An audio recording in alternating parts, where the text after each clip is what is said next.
चंद्रशेखर की पार्टी लड़ेगी तमिलनाडु में चुनाव, संसद में चौंकाने वाला बयान। 29 जुलाई को लोकसभा की कार्रवाई जैसे ही 11 बजे शुरू हुई, कई सांसदों ने अपने अपने सवाल सदन में दागे। इसी दौरान यूपी के नगीना से सांसद और आजाद समाज पार्टी के संस्थापक चंद्रशेखर की बारी आई, जिन्होंने यूपी और अपने लोकसभा से जुड़े कई सवाल न पूछकर सीधा तमिलनाडु से जुड़ा एक मुद्दा उठा दिया और उस पर सरकार से जवाब मांगा, जिसे सुनते ही लोकसभा स्पीकर ओम बिरला भी चौंक गए।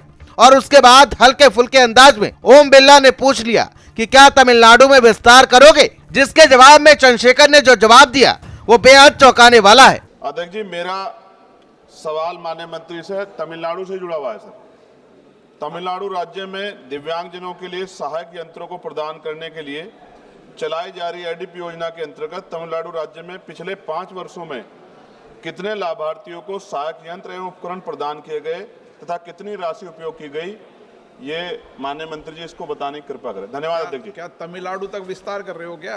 सर, पूरे देश में करेंगे। धन्यवाद। फिलहाल चंद्रशेखर अपनी पार्टी आजाद समाज पार्टी के इकलौते सांसद हैं। बीते साल यूपी में 9 सीटों पर हुए उपचुनाव में चंद्रशेखर ने अपने प्रत्याशी उतारे थे, लेकिन जीत नसीब नहीं हुई। दिल्ली चुनाव में चंद्रशेखर ने जोर आजमाइश की थी, यहाँ तक कि बिहार में भी कई सीटों पर उम्मीदवार उतारने वाले हैं, जो ये बता रहा है कि चंद्रशेखर की तैयारी बड़ी है। दलित और पिछड़ों की बात करने वाले चंद्रशेखर का सपना क्या पूरा हो पाएगा, क्योंकि दलित पिछड़ों की कई पार्टियां देश में हैं, लेकिन मायावती की इकलौती पार्टी ही राष्ट्रीय स्तर पर कभी पहचान बना पाई थी। पर फिलहाल वो अलग संकट से जूझ रही है। आकाश आनंद के रूप में चंद्रशेखर के सामने चुनौती भी है, लेकिन चंद्रशेखर की बातों से ये लगने लगा है कि जैसे बीजेपी दक्षिण भारत में अपनी सियासी जमीन तलाश रही है, वैसे उत्तर भारत के कई राज्यों के बाद अब चंद्रशेखर ने भी दक्षिण भारत में जाने का मन बना लिया है।